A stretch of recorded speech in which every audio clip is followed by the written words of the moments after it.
Olha aí, pessoal, todo mundo comemorando os dados do IPCA de janeiro. O índice veio pequenininho, a inflação anualizada caiu, pois é, algo a se comemorar, algo a festejar, não é mesmo? Bem, na verdade, não é assim. E nem é o ponto de que o IPCA não é um dado confiável. A gente sabe que não é. Já não é tema tabu mais no Brasil questionar o IBGE. Agora já pode, já é autorizado falar isso aí, falar o óbvio, né? Mas o problema é o seguinte, que dentre os inúmeros componentes que formam o IPCA e sabe-se lá que mágica numérica esse pessoal do IBGE faz, o grupo dos alimentos, coisas que pesam mais para a população mais pobre, para o trabalhador brasileiro e também dos transportes, isso disparou quase 1% apenas no mês de janeiro. Pois é, e além disso, de forma geral, os economistas analisam os dados do IPCA, os números fechadinhos mesmo, e falam o seguinte: isso aqui é um alívio temporário. E a alta nos serviços preocupa bastante, vai fazer disparar essa inflação nos próximos meses. Então vamos conversar sobre esse dado, sobre esse número aqui, mas antes não se esqueça de se inscrever no meu canal se você ainda não for inscrito. E se você quiser colaborar ainda mais com o meu trabalho, você pode se tornar membro patrocinador aqui do canal com valores a partir de R$ 1,99 por mês. Você me ajuda bastante dessa forma, pode ter certeza disso. Primeiro de tudo, caiu a inflação anualizada. Tem um gráfico aqui da inflação anualizada, né? Então você pode ver que é uma janela de 12 meses. Então, quando você tem a análise disso aí, a depender do resultado de um mês, pode subir ou descer, porque tem um mês lá de trás que vai sair. Então, nessa comparação, essa métrica, esse dado variável, pode subir ou descer a depender desses fatores.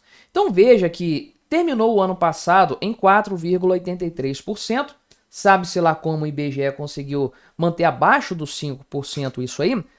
E agora caiu para 4,56%. Mas veja como está acima do teto da meta, que é 4,5%. E está acima desse teto desde outubro. Então, outubro, novembro, dezembro e janeiro. Já são 4 meses nesse cenário. Ou seja, melhorou um pouquinho, mas continua ruim, continua acima do teto da meta. E caramba, né? Olha quantos aumentos o Copom já realizou na taxa Selic para tentar conter a alta da inflação.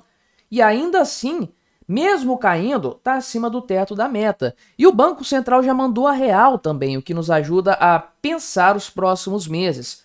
O Banco Central falou que vai descumprir a meta fiscal em junho. O que isso significa?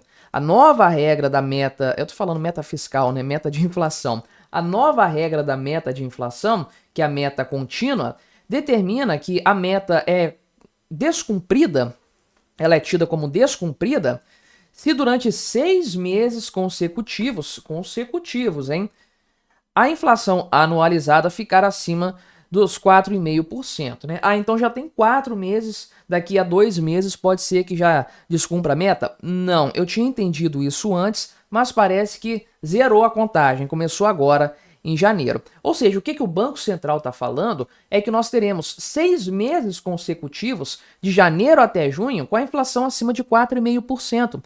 É esse o cenário em cima do qual o Banco Central está trabalhando. Então isso aqui alivia um pouco, beleza, mas não é muito. Não resolve a situação e é, conforme o pessoal aqui do setor econômico pontuou, é apenas um respiro, porque problemas maiores infelizmente virão pela frente, porque temos um problema estrutural no Brasil. Não é questão de sazonalidade de preços nem nada disso, né? Então, quais pontos devem pesar mais daqui para frente? O bônus da Itaipu deu uma aliviada na conta de luz, né? Então, essa variação agora em janeiro ficou bem menor por causa disso. Só que isso não vai acontecer, obviamente, né? Então, na verdade, sem esse bônus da Itaipu, o índice IPCA de janeiro teria sido de 0,7%. Olha aqui, meu amigo, realmente uma coisa muito complexa, né? Então, a partir de fevereiro, quando esse bônus vai sair, o IPCA anualizado deve voltar para cerca de 5% de fato, né? Principalmente porque houve um aumento aqui, né, dos serviços subjacentes. Isso aqui está ficando mais, o preço está sendo mais puxado. Isso vai refletir de forma geral na economia, fora a questão dos combustíveis que eu tenho trazido para cá no canal e que começou a impactar agora em fevereiro, não está nessa análise aqui de janeiro ainda. Tem muita coisa, né? Tudo bem, é um índice controlado aqui. Volto a dizer, sabe-se lá que mágica foi feita para que isso, de fato, ficasse num patamar tão baixo, mas é o número oficial.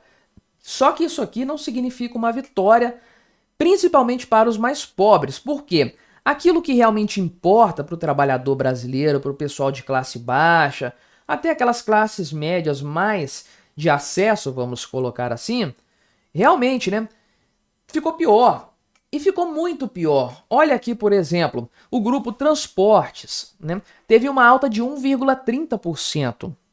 1,30%. Só isso aqui foi responsável por 0,27 ponto percentual no IPCA. Ah, mas caramba, como é que ficou 0,16? É porque a energia caiu muito. Aí puxou um percentual negativo. Aí puxou o índice para baixo, né? Além disso, os combustíveis ficaram mais caros também, né? Aumentos consideráveis aqui. E volto a falar, sem o negócio do ICMS, sem o repasse do diesel, ainda 0,75% de aumento em média. Né? Tem aqui, o diesel foi quase 1%, a gasolina 0,6%, e o grupo alimentação e bebidas quase 1% de aumento de preços em janeiro, 0,96%, e é o quinto aumento consecutivo. Todo santo mês os alimentos estão ficando mais caros no Brasil. E a alimentação em domicílio subiu 1%, alguns itens aqui castigando bastante. Cenoura, tomate, café moído. Caramba, a Miriam Leitão tinha falado para substituir a laranja pela cenoura para fazer um suco, né? Agora ela tem que pensar alguma coisa diferente. Não dá mais para comprar cenoura. Impressionante. E aí, isso nos ajuda a entender como que esses números do IPCA, essas coisas do IBGE, não refletem a realidade.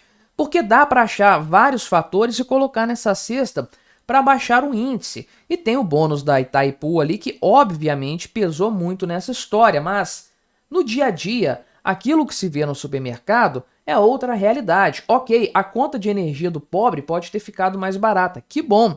Em janeiro apenas, fevereiro volta aquele tormento de sempre. Agora, na hora de ir no supermercado, o que o pobre encontra? Alimentos 1% mais caros em um mês. Bota isso aí numa conta de 12 meses. Para onde que isso vai? Transportes, 1,30% em um mês. Bota isso numa janela de 12 meses. Dá 15% de aumento, mais do que isso, em um ano. E não é absurdo pensar nisso no Brasil, porque nós vimos vários itens subindo mais do que isso. Carne bovina, café, azeite e mais um monte de coisas que eu sempre cito por aqui. E várias outras que vão continuar subindo, já é uma previsão considerável.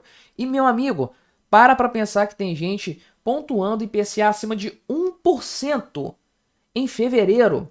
Isso aqui vai desandar completamente. E aquela história, né? Os números podem até ser maquiados pelo IBGE para ter um resultado bonitinho, agradável ao governo no final. Mas a realidade, a dura realidade é que o que importa para o mais pobre, isso aí aumentou de preço bastante e vai castigar o povo brasileiro sem sombra de dúvidas, né? Mas me diga aí o que você achou da minha análise, colabore com o nosso debate, se inscreva no meu canal se você ainda não for inscrito e até a próxima.